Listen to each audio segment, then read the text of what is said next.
You're listening to 1680 WOKB AM, Winter Garden, Florida.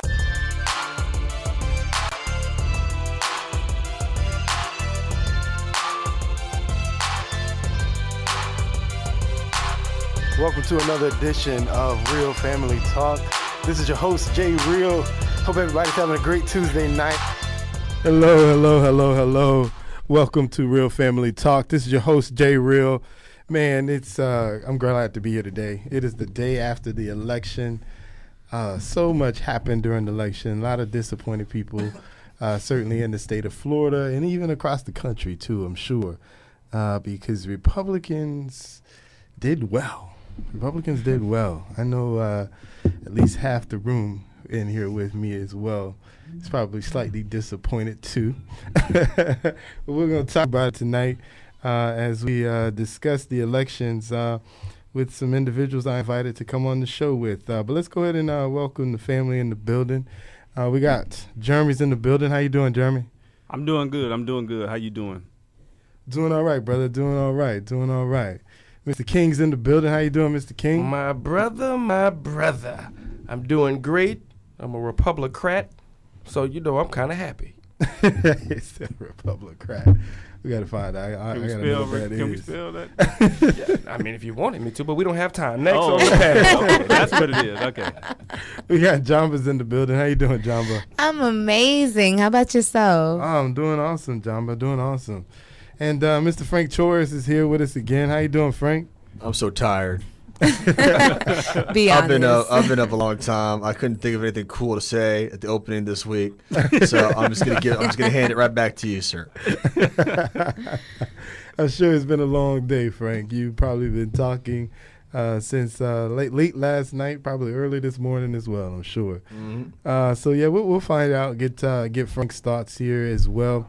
I want you guys to join us too. I want to hear what you thought about what happened during the election. 407-894-1680 is the number. 407-894-1680. Give us a call tonight. Tell us what your thoughts are on the election last night. Just to kind of run down some of the results that happened. We know that Governor Rick Scott got reelected really close. I believe less than 100,000 votes that he won by. So he got reelected last night. Charlie Crist lost. We got right here in Orange County, Senator Geraldine Thompson is going back to the Florida Senate as well. In County Commissioner District 6, we got Victoria Simplin. Was our winner there. Victoria Simplin is going to be representing County Commissioner District 6. Some of the other, what are some of the other wins here? Corrine Brown is going back into office. As a matter of fact, most of the congressional candidates are going back to the United States Congress this year. Corrine Brown, Daniel Webster, John Micah, some of the more popular names around the state. They're all going back as well. One of the big amendments that was hopefully a lot of people were, especially John Morgan, was angling to pass, did not pass. Amendment 2 did not pass. It did not reach the 60% that it needed. I think it reached as much as 57, I believe is the final number that I saw on that. So that did not pass. So a lot of, and then across the country, like I said, there are a lot of races that the big thing was whether or not the Republicans were going to take control of the Senate. And not only did they take control of the Senate by picking up, I believe, 7 seats and potentially even more. We'll see there's some runoffs going on across the country. They also gained seats in the House as well. So they just cleaned up last night. And even in governorships, a lot of governorships went Republican too. So if you're a Republican, you're a happy person today. If you're a Democrat, you're probably a little sad. I'm still happy. Well, at least disappointed, But we're going to get into all of that. Like I said, that's why we brought Frank in, and Jason Henry's going to join us too tonight as well. So we're going to talk about it. 407-894-1680 is the number. 407-894-1680. Oh, let me not forget as well, Congressman Bruce Antone also is going back to represent District 46 in Congress as well. So he he won last night pretty much by a landslide. He didn't have a whole lot of people running against him. So. And if he did, he would have still pulled it through. He would have pulled it through. But yeah, so he won as well. So Frank, let me get some of your thoughts on last night, sir. What do you think about what happened last night? Well, Charlie Crist needed here in Central Florida. Democrats came through for Charlie Crist, but down south in Miami-Dade and Broward, they let him down. Those were the big blue areas that needed a big turnout. They needed a lot of people to come out and vote. They didn't do it. Rick Scott's people showed up. They had it circled on the calendar, and they showed up and delivered the victory for him. Now we thought there was going to be some drama there in the last few moments of the election when Charlie Crist asked the judge to extend the polling hours at one of those heavy blue locations over there in Broward. The judge said no, and shortly after that, Rick Scott was reelected. Now, Charlie has a long history. Former Republican turned Democrat, former governor, and he's a very live personality, very active personality. And this governor's race was about as rough and tough as we predicted it would be. These last couple months have been rough. I'm sure the listeners have seen all the nasty commercials out there with both candidates throwing accusations back and forth. The debates were nasty. We had the whole fan gate going on. That was still resonating in the minds of a lot of voters. And it just all played out last night. And Rick Scott had the financial advantage, and he used as much money as he can to buy as much negative advertising as possible. And he won the race. There was a libertarian, Adrian Wiley, the third guy out there, who scored 4%. People figured he pulled votes from both Scott and Charlie Crist. Had he not been in there, it might have been different, But that's who we got. Rick Scott's going to be around for another 4 years, and we've got and we're going to see what he can do. The economy has been on the upswing. There have been more jobs created over the last couple of years, although part of that is just the natural business cycle. We have ups and downs, and we'll see what he can do. Also, Amendment 2, medical marijuana. It came up 2 points short. And just say it, man. Say it. A lot of people feel the way. People need to hear how you feel because a lot of people feel the same way. Hey, just 2 points. Just 2 points. I mean, at least they got it and voted for that. Right. And I don't want to say anything other than that. A lot of people feel passionate about it. And it was originally, this thing started out at 90% back in January. And then the opponents. They jumped on it, man. The opponents jumped on it. They called it the Drug Dealer Protection Act. They said that kids will be able to do the loopholes through the legislation. Kids will be able to get their hands on it. There was a very prominent super attorney that's already been mentioned in this program who chose to make himself the face of the campaign, and it hurt it too. I would say that was the problem. There's that guy, depending who you ask, is a very has very many different opinions about himself than the guy who's the face of the medical marijuana campaign, depending where you sit. And it came up 2 points short, and and a lot of people were hoping it would pass. And for those that still need medical marijuana, there is Charlotte's Web. It is non-euphoric and doesn't works on only some of the diseases, but it does help reduce seizures or the real severe diseases. And and those were the two big races last night, and that's the way they fell. And I think this is what we need to go with there. Here locally, Geraldine Thompson reelected with no problems. Geraldine's so strong, and her constituents know her after years of public service. Victoria Siplin, of course, married to former state senator Gary Siplin, and that name ID really helped her out. Between the last time we were here, Derek Wallace posted a fake. You want to chime in on this one? I know you saw it. I saw it, man. The letter, it was clearly, well, first of all, it's a little suspect, I would think. If a little suspect. I was running for county commissioner, and then I, out of the blue, get an unsolicited letter from the president. President Barack Obama. I'm like, oh, well, thanks for thinking of me, but this seems odd. It does seem odd. And you know what? We were tipped off about the letter that showed up on Facebook. And then it had misspelled words in it. That was the clue for me. The word Democrat was misspelled. It was Democrate. Like, you're not going to get a letter from the president's office that has misspelled words in it. Come on now.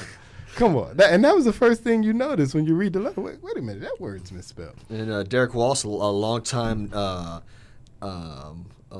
resident of District 6, said he believed the letter was real from President Barack Obama, endorsing him in his county commission race, because the president doesn't have much else to do at the moment. Right. Yeah, forget ISIS, forget Ebola. He got to endorse in his commission race. Check this out. He's not even stumping for candidates that are running for Congress. Right. But he's reaching out to the county commissioner in Orange County, Florida. Here in Orange County. And there were several typos. And the letter ended with the president giving a wink and a nod. A wink and a node. A wink and a node. That's right. Because the word nod was misspelled. And come on, what you gonna do? My brother. A reporter from a local television station cornered this candidate in the corner of a parking lot, and Mr. Wallace looked at the camera and said he swore that the letter was real, and that's why he posted it. Hours later, the letter was taken down, and the whole situation was generally considered humorous among many of the local politicos. I myself wrote this morning under the heading of Victoria's siblings' victory. Not even Barack Obama could save Derek Wallace. But, it was an entertaining race. We'll see what Commissioner-elect Sipling can do. Gary's going to be back there. You'll see the fedora in the county commission chambers. And we'll see what happens. Corinne Brown elected to, 11th term, maybe 12th term. I don't know. She's been around a long time. Glow Smith was a really strong candidate. Then again, so was Jennifer Carroll. Then again, so were the 6 other people to challenge Corinne Brown. Glow got beat by about at least 2-1. If I remember. She got beat 2-1. A lot of people thought that it would be closer than that. Glow's got a great story, but Corinne ain't going nowhere. Not with that district. No. So that's I checked it late last night. And it was 65-35. That sounds accurate. I didn't think she was going to get that close. Because Corinne do a thing around here. Yeah, she really does. And she's got that district that winds from Jacksonville all the way down here over 100 miles, and mainly Democratic too. Mainly Democratic. Right. It cuts all the right curves and goes where it needs to go to ensure that that Congresswoman Brown has the votes she needs to get reelected time after time.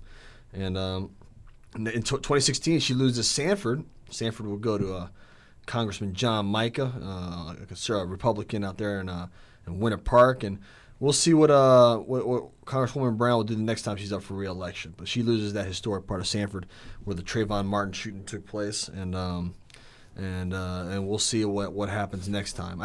She'll still be heavily favored, but she's gonna be on for a while longer. And those were the big steps. The rest were really kind of plain. Like I said, Republicans had a really good night all over the country, and and these things work in cycles. In 2010, in 2008, Barack Obama was elected president. Democrats took the House. Actually, they took the House before then. They took the Senate. In 2010, the Tea Party took over. They took back the House. And 2012, President Barack Obama was reelected. A lot of Democrats here were elected, or a lot of Democrats here took over Republican spots. And here in 2014, Republicans had a good night. So it goes up and down. It goes back and forth like a tennis match. And 2016 will likely be a blue year. Hillary's gonna stand up, and we're gonna see what she does, and we're gonna see who the Republicans send after, and it's gonna be crazy. This is all gonna be like a sleepy dream compared to 2016. I will tell you that. We'll see, man. I think it's gonna be very interesting to see what happens in 2016. This new Republican-led Senate and House, I think is going to be really interesting over the next 2 years. One of the things that I think a lot of people are watching for, myself included, is I'm wondering with this new leading status that they hold, if they're going to take that step and actually try and impeach the president, which was a conversation a few months ago that they were talking about. Had they had that opportunity to win over. And I'm hoping that they don't.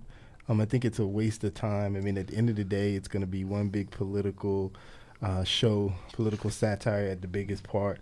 More than likely, they won't impeach him. They'll just go through the process to say that, so that they can say in 2016 that they did. and it'll go nowhere. So it'll be just one big waste of time because absolutely nothing's going to get done while they're working through this quote-unquote impeachment process. Yeah, so I'm hoping that they don't go there. There was a consultant that it went off on Twitter, nationally known consultant. He's like, unless you got a dead body or a briefcase full of money, don't mention the word impeachment and the president at the same time because it really is just a waste of time. Right. Isn't that the same thing they did with Bill Clinton? Yeah, but there was Remember they? Because people still say he got impeached. but that's Bill's gonna do what Bill's gonna do. He was in town last week, stuff for Charlie Crist, and his wife is favored to be president. So there is coming back from these sort of things. Yes, yes, there is. What I expect is a lot of sound and fury the next year. Nothing much is going to get done. But when it's time for re-election again, all of a sudden the wheels are going to start turning again, and the president and the Republican-held Congress will work on the little things, the stuff they can't agree with, the common sense stuff, and try to get some stuff passed before they're up for re-election in 2016. I hope so, man. I hope they do a better job of working together, especially now, because before it was, the I don't know, the high school kind of thing, the lunchroom high school thing, and nobody wanted to work with nobody wanted to work with each other. It was their fault. It was his fault. It was his fault. It was their fault.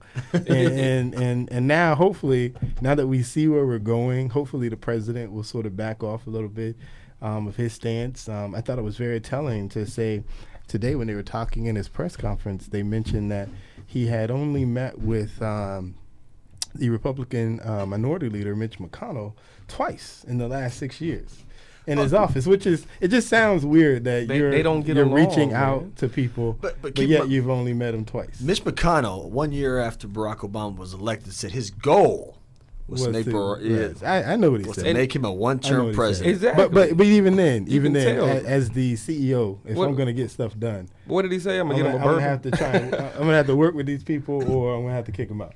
You know what I'm saying? So like I said, it's hopefully they can come together. He's supposed to schedule a big powwow on Friday to bring everybody together and talk and blah blah blah, and we'll see what happens. But I just hope, like I said, they don't spend the next 2 years just blaming each other back and forth, because I think the American people are tired of it. We're tired of hearing. The American people are tired of it. Tired of hearing this. Your fault. It's my fault. It's your fault. It's your fault.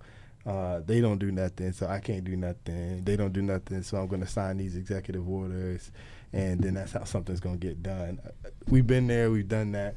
It's time to grow up, talk like adults, if you will, and get some things done, man. 407-894-1680, 407-894-1680. I'd love to hear your thoughts on the election last night. What are y'all thinking?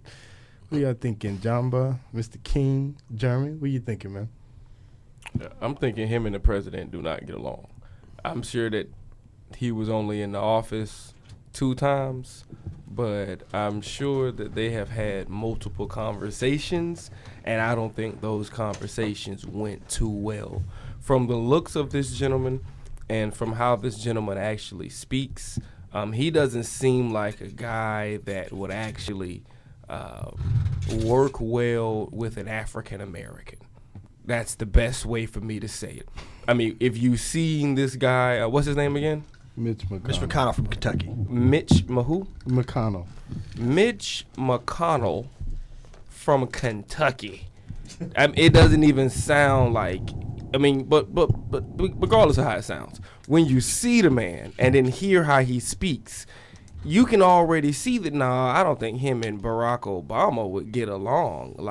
Even Barack said it. I got to be drunk to deal with this man. He didn't actually say he had to be drunk. What he said was he wouldn't mind sharing a Kentucky bourbon. No, he didn't say he wouldn't mind. He said, I guess we're going to have to share a Kentucky bourbon. How we got a caller? Hi, good afternoon. How you doing, Dwayne? What's your comments tonight? Yes, as I said before, I'm a security officer. I'm working, but I take the time out just to say, with the Republicans, I hope they will be able to give the president something that he can be able to sign. Because the president, it's like they get the drive. They are sitting in the driving seat, but they can't drive unless Obama gives them that key. So they got to ask properly. They got to bring the car to him and show them that they can drive this time. It's like go for your driver's license. They're not going to allow you to pass unless you do the exam properly. So Obama just want them to drive properly. I know it's all about race. I don't care what nobody say because this man is a black man, and they just do everything they can to stop him. I don't care if he can create the heaven and earth. They're still not going to see it. They just think he's black and he needs to go. As you know, remember, we used to sit in the back of the bus. Martin Luther King, President Obama come and let them know that we can work together and things can be changed. I hope they are happy that they are in the driving seat, but they need the key from Obama. So if they come with nonsense, Obama going to hit them with sense. So you're not going to sign foolishness, and this is what I like with this president. So that's all I have to say. I hope agree. everybody can come to agreement. Not just happy that I can drive. You're not going to get the key unless you can prove it. All right. I Thank agree you for with you, your comments, Dwayne. I agree with you 100%. What are you agreeing with? The fact that it's all about race? I mean, he can say that, but I can't say that on the air. I'm just going to say I agree with Dwayne. Like you say, we used to sit on the back of the bus, and now we came to an agreement, and now things have changed. We have to continue to let things change. But as I say, man, when that brother don't like Barack. As you say, he wanted to make sure that Barack had he was a one-term president. And that let it be known in the beginning he did not like that man.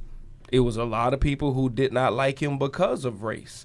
I'm not saying that was Mitch.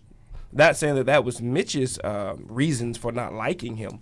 But it's a lot of people out there who don't like him for that reason. And I feel that's why Mitch doesn't want to work with Barack, because it's kind of like, who am I listening to you? That's my whole. What you think, Brother Henry? Jason Henry's in the building, y'all. I think all of them are Mitches. I think, and he's a Mitch. You know Mitch is a Mitch. Jason, what's your thoughts on last night's election, brother? I'm like Frank. I just want to get some rest, man. To the caller's point, I think it's more nuanced than that. It's not just. I won't say that race has nothing to do with it, but the other side of it is, you can call this the WWE. You're trying to make sure your opponent is down and they won't get back up. So his goal was to ensure that Democrats and President Barack Obama only had one term. Again, not saying that had nothing to do with race, because race did play a lot or play a large role in that. But if you're a Democrat, wouldn't you want President Bush to have just one term? Didn't they work toward that as well? Yes, they did. So, I'm not discounting race. I'm just saying that we have to look at both sides of it. That race has had a lot to do with, some of what has happened with the president. But the president can be his own worst enemy as well. So, there's a lot that goes into it besides just race. And I think, to our detriment, that we sometimes can use that as a handicap. Right. Because it's easy to say this is all. It absolutely is. This is all about race. Yeah. It has nothing to do with politics. I mean, in terms of the election, though, where you want to start, man? You tell me where you want to start, but I know you were intimately involved in one of the races. I was. I worked closely with the Charlie Crist campaign, but I'll just say this, man. You have two candidates who were very their unfavorability ratings were very high. They were two of the most unfavorable candidates in the nation. They had a lot of negatives working against them, and when you have that, it's tough. So if you're an African American or if you're a black voter, you're looking at both men, and your thought process is, my life isn't going to improve whether Rick's in office or whether Charlie's in office. So if you don't give them a reason to go out and vote for you, then they're going to sit at home. So that's why Miami-Dade was only 38%. That's why Broward was 37%. That's why Osceola was 39%. Orange was 43%, but I can guarantee you 20% of that were African Americans. So if you have to give black voters, you have to give voters in general, but for black voters, you have to give them a reason to go out and vote for you. when they already view you as a negative. So if you don't talk about Trayvon Martin, if you don't talk about stand your ground, if you don't talk about Michael Brown, if you don't talk about body cameras for police officers, if you don't talk about police brutality, if you don't talk about jobs, if you don't talk about wage growth, I just named 7 things that neither candidate talked about. So if you can articulate those things to your voters, then, they don't show up for you. Absolutely not. They don't show up. And that was the problem. I mean, it was good to take some pictures with black people, but like you say, man, if you're not going to hit the subjects that hit home, then, they're not going to get out and support you. You can talk about minimum wage till you're blue in the face, but, if I'm already making minimum wage and you're going to take me up to $10 an hour, that's extra $120 a week? Not saying that wouldn't make a difference, but marginally, how is that going That's to not a motivating Exactly. factor. That's not a motivating factor for me to go out. If you say you're going to expand Medicaid, if you can't even articulate what Medicaid means to me, then I'm not going to go out and vote for you. So I've seen a lot of articles today blaming black voters, and I get it. It's a two-way system. We have to ensure that, politicians are working for us and we go out and show up to the polls. But a large part of that is look at the candidates.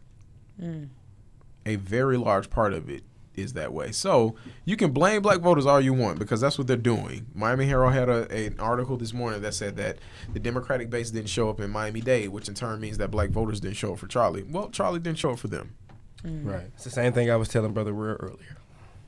So exact same thing. If you do not give them a reason, a tangible reason, something that they can hold on to, and you did not give them that. Stand Your Ground happened, or Trayvon Martin happened, how many years ago? 2, 3? 2, 3 years, something like that. They hit you mentioned it one time during the debate. During the one debates. time for 2 minutes in a debate. And it wasn't even it was an indirect answer. Exactly. But they mentioned it. They mentioned it. Yes. Which in a sense kind of makes sense because what they look at is they already have this mindset of my vote doesn't count.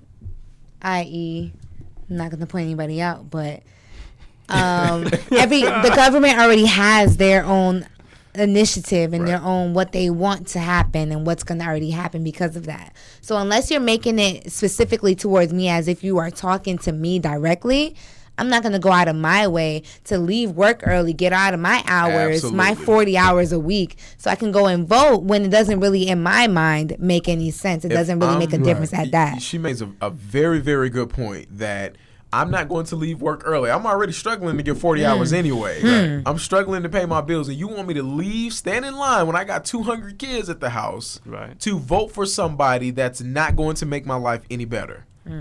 You're not going to get it. So you can blame them all you want to, but this is a two-way street. You want us to show up for you, so you got to show out for us. You can do souls to the polls and feed us fish and all that every single weekend all you want to. But if you're not talking to the issues that specifically get to the heart of what we care about, then you're not going to show up. Not going to show up. And I can't blame them for that. I think it's a cop-out just to try to blame the black voters. Now, I know they are not in our state, but I think they do reflect a lot of the population. I don't know if y'all listen to SVP and Rosillo. Yeah. Neither one of them voted. And they talked about it on air yesterday about why? A waste of time. Now, they talk about it. Now, you talking about 2 white upper-class males. They show it's pretty popular, so I'm pretty sure they're in the 6 figures. And SVP is probably in the 7 figures. Oh, Rosillo is in the 6. Yeah. See, in the SVP, he's probably in 7 because he does sports center as well. And so, now you talking about 2 white upper-class males who telling you they don't care if they vote. So if they got that attitude, what do you think we're gonna have? Exactly. So and I'm sure that reflects all across the country. So when you Jon Stewart said he didn't vote. See.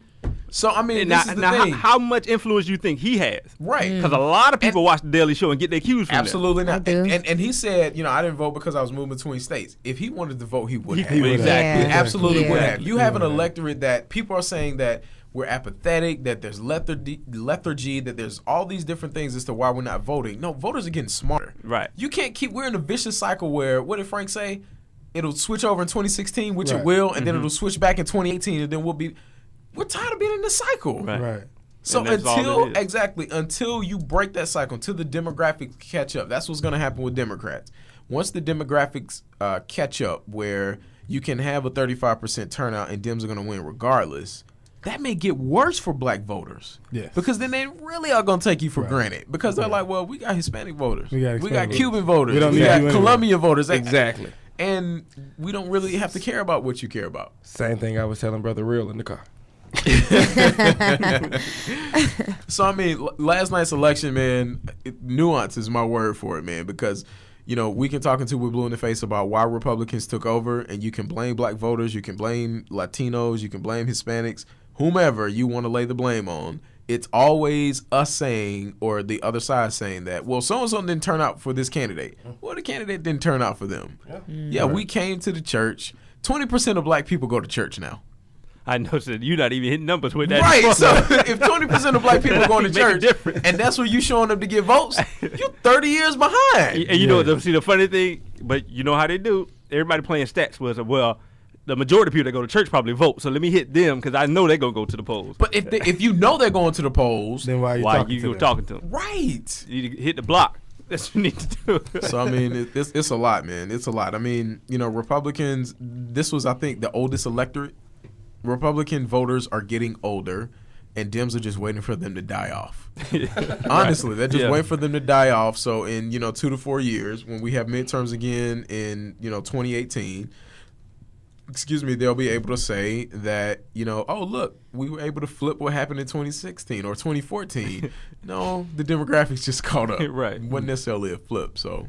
We'll see what happens, man. 407-894-1680, 407-894-1680. Love to hear what you think about the election results last night. That's what we're talking about. Amendment 2, Jason, what were your thoughts? Amendment 2 not passing last night, man. What state in the union do you know you need 60% to pass anything? Now, see, I was confused because see, I didn't get the memo on you needed that. Yeah. So I'm checking results last night. I'm at work. I'm like, oh, okay. Yeah, it 60%, passed. Yep. But then, I'm looking at it and I see it's 57%, whatever it was at the time. But I saw the red check on the note. Mm-hmm. So I'm thinking like, that's odd. That's like. So the majority of people said they won. Yeah, I was like, so okay, we good. No, I'm saying we good. I don't care. But you know what I'm saying? It's like, it's good. So I'm like, that tripped me out. They was like, oh, it didn't pass. 6%, man. That's crazy. They're going to try it again in 2016. It'll pass in 2016 because we show up for presidential elections. Right. What they're trying to push for is for it to be recreational. It won't pass if it's recreational, but you'll get more people to show up. Right. If it's recreational. If you're saying, okay, we can have recreational pot instead of medicinal. Right. I'll go up and show up for that, but it's not going to pass because you'll have more Republicans. So that could backfire. A lot of people getting their rights restored and all that. Oh, man. So, yeah, I mean, you need 60% for a constitutional amendment to pass. They were close. They were 2 points away, and it didn't come up. It didn't pass. So didn't pass. But as we expected, voter turnout was low. Voter turnout was low. But you know what? Amendment 2 wasn't gay marriage. Remember 2004 when Bush was running for re-election, and they used gay marriage as a pinpoint for was it evangelical Christians to come out because they were saying that gay marriage was going to tear the country apart. Right. Democrats were thinking that this is something that's going to get people to come out to vote, and it did to a certain extent, but it wasn't enough. Not enough, yeah. And you had that ballot was long. It was a 2-page ballot in my precinct, and you had 4 different questions for the county. You had 3 constitutional amendments. You had governor. You had attorney general, CFO. Agriculture, you had all these different things, and I can't wait to see what the undervotes will be.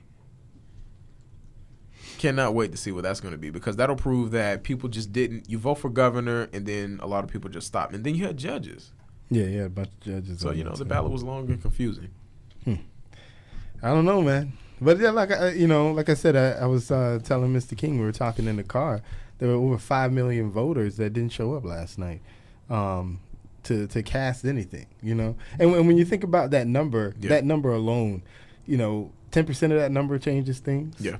1% of that number changes things for that matter. So it makes a huge difference when people just don't show up. Here's the way, regardless of who they are, Republican, Democrat, whatever. Is that if everybody in here woke up today and Charlie Crist was governor, how would you feel? The exact same. Thank you. You would feel the exact same way. Not go throw a party. Right. It wouldn't be like, oh, thank you, Barack Obama's president. Like Charlie Crist is governor. Like, it'd just be. So, I mean, you have to look at those reasons as to why people didn't show up. Is that your life would not change. People thought that their lives would specifically change with Obama on the other side of that, you wanted to vote for the first black president. Right. You don't have that type of identity in historical presidents with Charlie Crist. Charlie Crist been running since the 80s, man. He's been Attorney General, Education Commissioner, state senator, governor. He can walk through the Capitol building blindfolded.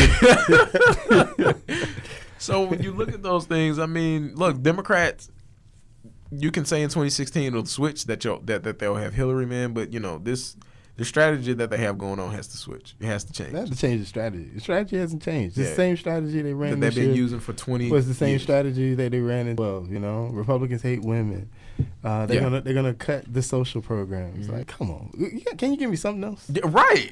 Can you give me something else? It works both ways though. That Republicans, what plans did Republicans give you? They ain't getting no plans. Nothing. Either. They voted with Only the president. thing they That was the plan this year. Right. They voted with the president. Only thing they said was, well, I'm not Obama, so you should vote for me. And Republicans were like, you know what? He doesn't look like Obama. So I am going to vote for him. Yeah, it was crazy. I mean, you think about even the candidates that were Democratic that were running. Some of them were even scared to say they voted with the president. Like, really? Yeah. You know you voted with the president. Just say it. Just say it. You ain't fooling nobody. Which is weird. She shouldn't have felt like ashamed to say who she voted for, especially her being a Democrat. Like, I think, look, come on. Any Democrats and Republicans, it happens every 4 years not every 4 years. I'll say every 8 years, especially if you have an incumbent, that you run away from the incumbent president. They did it with President Bush in 2004. Right. A lot of Republicans ran away from him.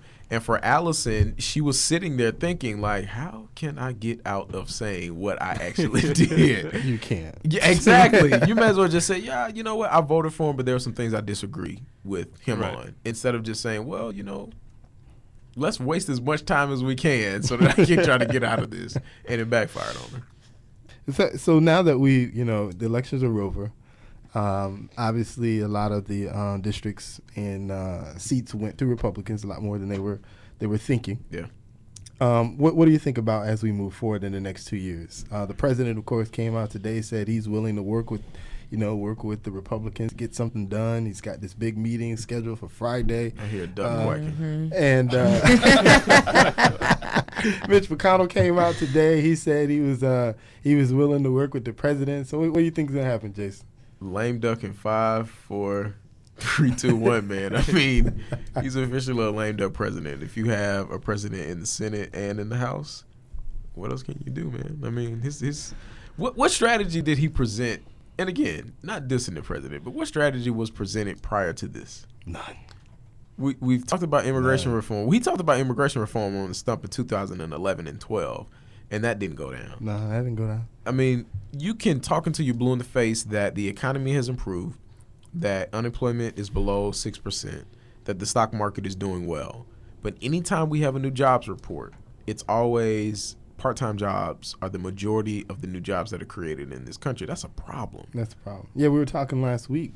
They were saying 44% of the jobs that have been created over the last 3 years are low-wage jobs. Right. That's a problem. In the state of Florida specifically, Rick Scott can talk about how let's get to work and he's creating new jobs and blah, blah, blah. A vast majority of those jobs are low-wage positions. Right. So Central Wawa's Florida, going up everywhere, but thank you. Wawa's pays tourism jobs a little bit more than minimum wage. Disney, Universal, all these tourism jobs. Central Florida has the lowest wages in the nation. That's crazy. That's a problem for Florida. That's a problem for the nation. So, again, you're not getting to the heart of things when you're talking about just expanding the minimum wage to $10.10. Honestly, minimum wage should have been that way 3 years ago. We should probably be at $14, $15 an hour if we're talking about a living wage. Right. Just to give people an opportunity to have a shot at living Life. okay. Right. Living life. okay, Thank yeah. you. Yes. Life. Just life in general, because you got bills, you got kids, you got medical expenses, all of these things, and you're thinking that people can get by on that on $8 an hour? That's insane to think that. Yeah. So, I I don't mean, think they should think that. It sounds good. Well, I don't even think it sounds at the end of the good. day, It sounds good to people who 10-10 who don't sounds want better to, than 8. What I'm saying, Right. it sounds good to people who don't want to pay the 10 Yeah. To people who've never experienced that. I don't think they care, even if they have experience. Some people get to the point where I did it. You can do it. when I too, look at my right? bottom line, it looks better on my balance sheet when this is my labor cost as opposed to this. I mean, at the end of the day, it's a business. A business is created Right. to That's. make money. I mean, it is what it is. The government set a standard, and most people aren't going to jump too far above that standard if they don't have to. You know, and it is what it is. You know, there's a reason why you go to school and get educated and blah blah. And see, blah. okay, and that's another problem. It's like everything that we say is good is a problem now. That your education is supposed to be your path to a better life, but student loan debt has overtaken credit card debt in this nation. Student loan debt is out of Who you control. telling? Out of control. Like, Salome. Salome is gonna start stalking me in a minute. Start. Okay, yeah, they are Salome's stalking. been on my yes. voicemail for a good couple of months now. So it's like, I mean, I can't even pay my student loan bills, and you're talking about $10 an hour. Like, come on, son. Like, come on. So it's a lot. It's worse than what people say it is. So Mitch McConnell, his turkey neck, and all these new Republican senators, and what's my man's name with the orange skin? Not Charlie. Boehner. Okay. John Boehner. Now Harry Reid is out. Nancy Pelosi's been out for a while. All these Republicans that are saying that, yeah, we're willing to work with the president. Give it 2 weeks. Give it to me. Give it 2 weeks. Hello, we got Phyllis on the phone. How you doing, Phyllis? Hey, family. Oh, it's Miss McCrae. She's better. How you doing? What's happening? Oh, we're doing all right. We're doing all right, Miss McCrae. Well, talk to me. What's going on? What you got to say? Well, each day gets better for me. But as far as the elections, that's it. That's all I And it said so much. yeah. It's one of those deep sighs, like you breathe way, and then just let it out. I can assume you voted for Charlie Crist, right? Tell him to get out your business. I had to tell him that 3 times last week, Phil. But he was the lesser of the two evils. I knew when I made that vote, it wasn't like I was expecting a grand change, but I just didn't want Rick Scott to stay in. Those were our only options. Gotcha. That's sad. If Rick Scott and Charlie Crist are your only options, that's the problem that we ran into. Who was the only? That's the problem. Adrian Wiley was out there too. Miss. Adrian Wiley was out there, but a lot of people didn't know about him. Come on, he come got on. like 200,000. Well, Adrian was the libertarian, and then you had 2 independent candidates that nobody Yeah, knew about. I saw those other ones pop up. I'm like, who is this person? Yeah, exactly. And they got over 1,000 votes. Yeah. At least one of them did, didn't they? That was a shock. So they called everybody in their family. Had to move to Florida 6 months ago. Oh man! All right. Well, we're glad to hear from you, Miss McCrae. Glad to hear that every day is getting better. We look forward to the day that you can join us back in the studio. That's what I'm looking forward to, Miss McCrae. I can't wait. I miss y'all. Mike could get out my chair. You already know. Get out my chair. You already know. You already know he did. I'm keeping it warm for you when you get Just so you know, when I come back, I don't want no problem. Well, you can sit next to J Real. You know, that chair there is designed especially for you. We got it fixed up and everything, girl. I got it for you. Let's see. This one here Hear is that, everybody. it's too warm. We appreciate you calling in, Miss McCrae. I miss y'all. I hope to see you soon. All right. All right. Take care. Take All care. right, Bye bye. Yeah. It was crazy. Crazy out there. You know, in DC, they legalized. They did. They legalized They sure marijuana did. in Washington D.C. this year. That's interesting. In the heart of the feds, You know, right? marijuana Like in is the legal. district, not I didn't, but you know what? I didn't read the specifics on how that works though, because you know it's working really well. I think in Colorado but it's not working so well in Washington. I think the tax receipts are up in one state and down in the other. So you know, depending on how they write language, you know, depends upon how well it works for the state or the district in this case. right? And You know what? Y'all need to keep an eye on Marion Barry now that it's legal. I don't think that's the one he was waiting for. I think some of the differences, though, I know from what I've heard about Colorado, the dispensaries, the stores are kind of popping up everywhere. Yeah. Whereas in Washington, I talked to someone that was living there, and they said that to try and find a store was, kind of like trying to find a needle in a haystack. You got to drive 45 minutes this way or an hour or so that way. That's why. And so I think that's going to be part of the problem as to why in Washington you're not seeing the boom that you're seeing in Colorado, because it's just not as readily available. Do you think it'll ever be legal in Florida? I do, man. Yes, I think had 2016, I'm sure he's going to try and get it back on the ballot, and I'm sure they will make it with the petitions and all that stuff. And I think there has a good chance of hitting that 60% because you're going to have a larger voter turnout because that president's going to be on the ballot. And so I think at that point, I think that's when we'll see our medicinal, and then 5 to 10 years from there, I think you may see the recreation. I think when the demographics catch up, then maybe we'll start to see a flip toward that. Because right now, Republicans are in a super majority in the Florida legislature. Yeah, a super majority. You got Charlie Crist. I don't know Carlos's last name. He's the lieutenant governor of the state. You have Republican controlling the House and the Senate. So you're not going to get that passed through the state legislature. So until those demographics catch up and some of those seats can flip in 2020 when they redraw the lines, that they're a little bit fairer. Even a word, but we understand. We want to go say this the family, brother. This the family. Then maybe you'll start to see some changes because Karen Castadino lost last night, Joe Saunders lost last night, Linda Stewart lost last night, Mike Clellan lost last night. So you look at the Orange County delegation, you have Senator Geraldine Thompson, Randolph Bracey, Bruce Antone, and that's pretty much it now. Like, that's it. You go from like a 5-6 person. About 4 or 5 others, brother. I mean, who else is part of the delegation? There's far few between. You're right. Like the legislative delegation went from like 7 people down to like 3 or 4. That's crazy. Yeah, it is. Right. So when you're in the super minority, tell me what you can get pushed through. Nothing. Absolutely nothing. Nothing. That's what you'll get through. So if you're looking for standing ground to be repealed, keep looking. Yeah, that's not gonna happen. Looking for a minimum wage increase, keep waiting. But I don't think that would. I think in order to make that happen, you'd have to have a super majority of Democrats, and I don't know that one will ever get that, and I don't know that two that they would even vote for it. Because, I mean, in all honesty, I know it's a hot topic because of Trayvon Martin. And then they talked about... Oh, you mean stand your ground? Stand your ground, yeah. With Trayvon Martin and then, of course, in the Jordan Davis case, didn't work there. Obviously, he got convicted of first-degree murder. Mm-hmm. But at the end of the day, when you actually look at the stats, stand your ground is actually working. For minorities in our state. We're talking about our state. Yeah.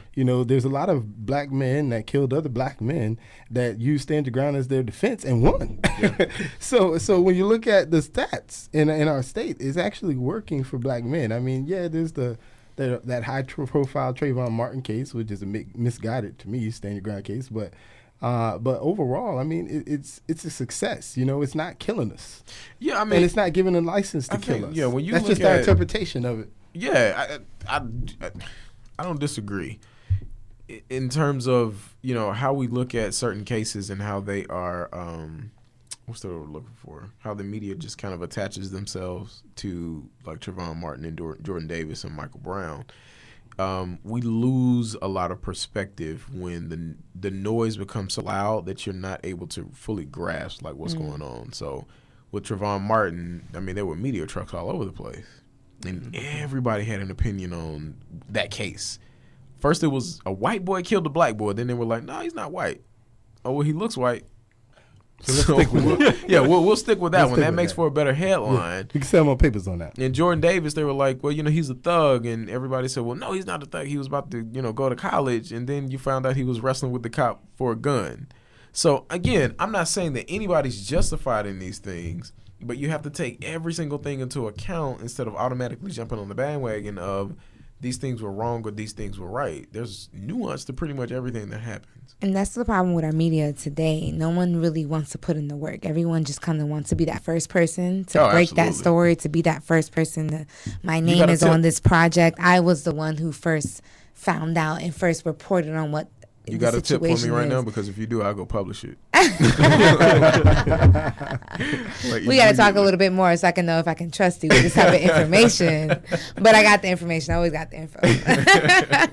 But yeah, nobody wants to put in work anymore. Nobody wants to do that research, all that goes in behind getting that story and breaking that story. Nobody wants to do that anymore. Yeah. We just want to be the first one to be the first one. That's what happened with CNN. Is that CNN broke a few stories that they were like, yo, CNN got that wrong, like more than a few times, and then people started to trust you less.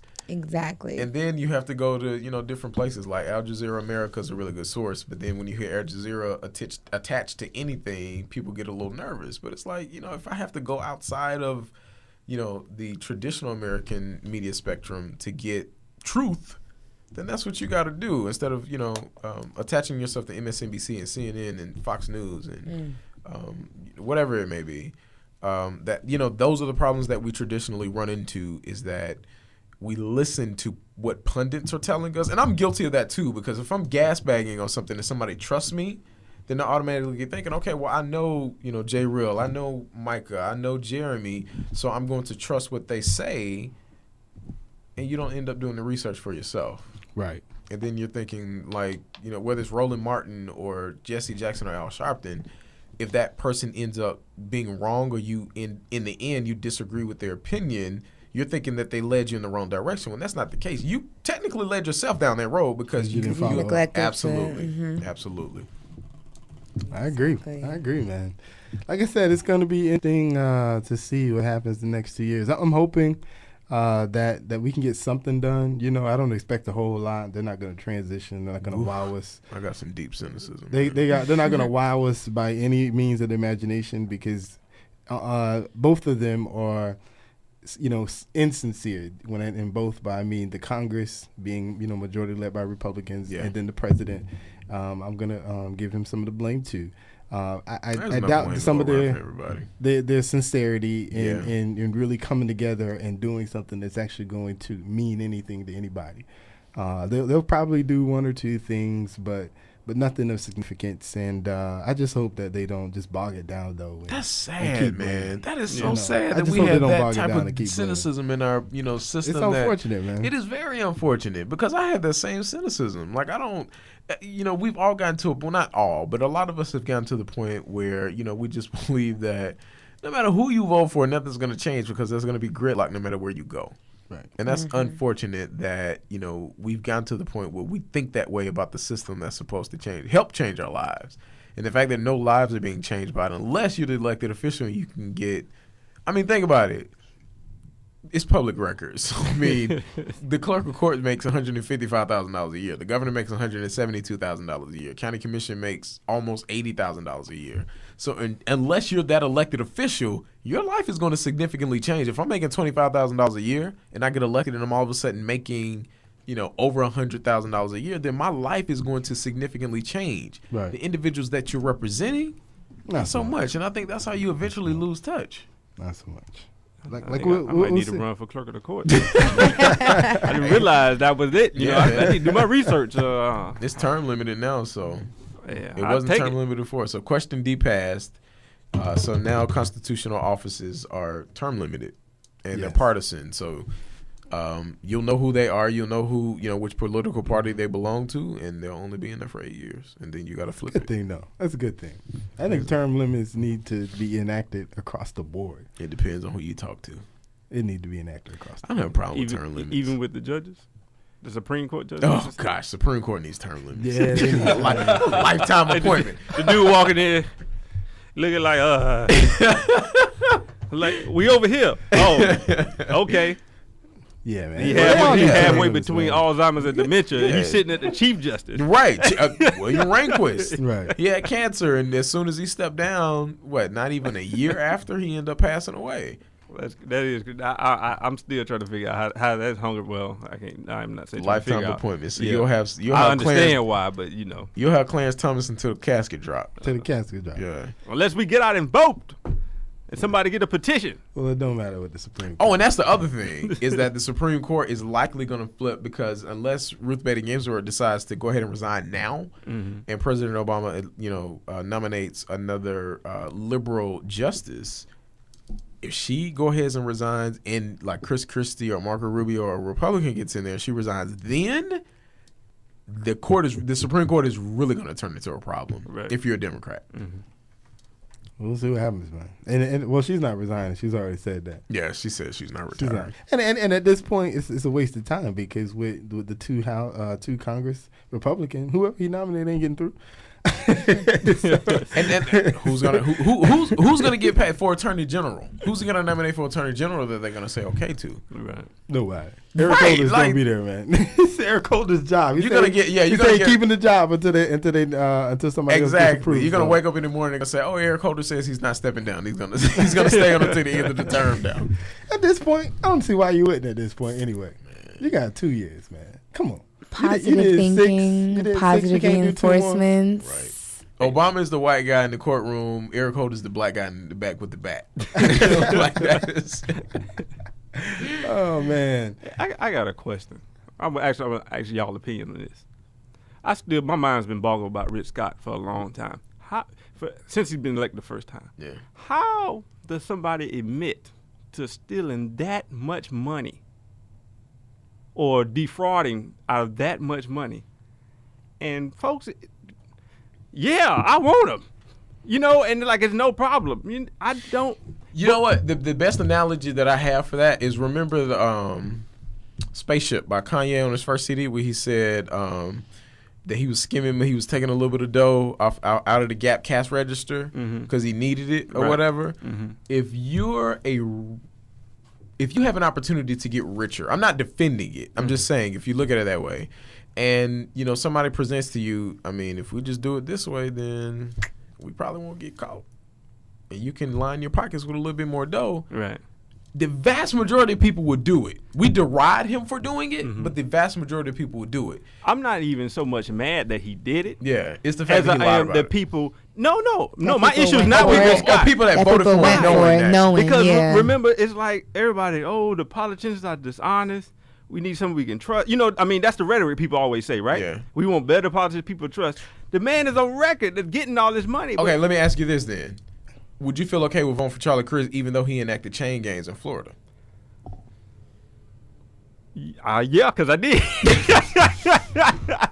And let's be honest with you. Hey, but what I'm saying is he did what he did, and I would say I ain't seen him know where he ran from it. Let's say that. Yeah. You understand what I'm saying? He didn't talk about it. Right. Okay, yeah, he didn't talk about Nobody called him on it. And let me be honest with you too. The whole chain gang thing to me ain't a big deal to me. I mean, you're locked up.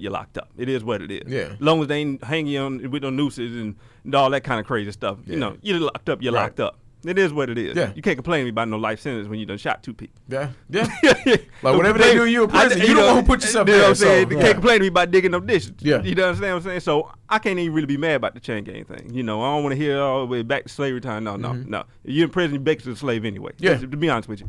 The prison industrial complex, that's a whole nother show. But, you know what I'm saying? But, like, that is what it is. But I just don't get how somebody can take that much money from a state and not the vast majority of people, but the people from the feds, or for the feds, whoever. But the people who voted for him chose to go out and vote for him. Well, like it was no problem. Well, the other thing too is when you're talking about like you say, when you're talking about voting against two evils, at the end of the day, they both had their skeletons in their closet, and so the at least the one thing you can say about what he did in his personal life, when you talk about what he did in his political life, he was pretty much for those people who are looking for a Republican that has some conservative values. He meets that standard for some people. Yeah. And so if that's what you're looking for, again, you're not going to vote for Charlie Crist if you're a Republican because he doesn't meet your standards of conservative values. So your only option, or the majority option is still going to be Rick Scott. And so that when you're comparing those two apples to apples, you fall to Rick Scott just because at least he has, from a political perspective, the conservative values that you're looking for. And when he's the 4 years that he's been here, he's been on that train. So you assume he will stay on that train, and that's where that's how you have to I think, but you know what? The counterpoint to that is you made a very good point that if we're voting for the lesser of two evils, right, then that first evil has been counteracted with the second one. So you're basically dealing with two evils. Right. There's so no distinction good. there, Yeah, right? Like, so if you're this thinking, guy's gonna do it, right? So if you're saying that Rick Scott sold 57 or 75 million, how much ever he defrauded from the federal government, and then you're looking at Charlie Crist and you're like, well, I can't trust him either. Mm-hmm. So I mean, there's the counteraction there. In that, the Democratic Party ran ads and ads and ads and ads and ads of him, basically pleading the fifth and saying that, I don't know if that's my signature or not. And they're saying, you can't trust this dude. And on the other side, they're like, well, Charlie Crist has been every politician that you can think of, he's been a part of every political party that's possible. I can't trust him either. Mm-hmm. So if I can't trust either one, then what's the point of me thinking that, well, Rick Scott is terrible, but Charlie's a little bit worse. Right. Exactly. There's the counteraction. Hey, man, we want to let me thank Jason for coming. Thank Frank for coming through. Thank you for listening to us. We will be back next week, same time, 9 p.m. right here, WOKB 1680, your urban empowerment station. Your co-host Jeremy, a.k.a. Younger Brother. Tune in next week from 9 to 10 p.m. and every Wednesday from 9 to 10 p.m. on WOKB 1680, your urban empowerment and inspiration station. See you. My brother, my brother.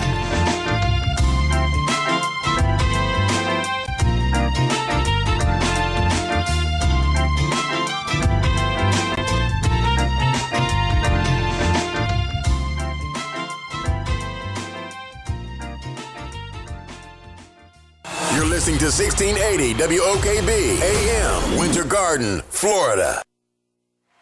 Put your hands together for Jay.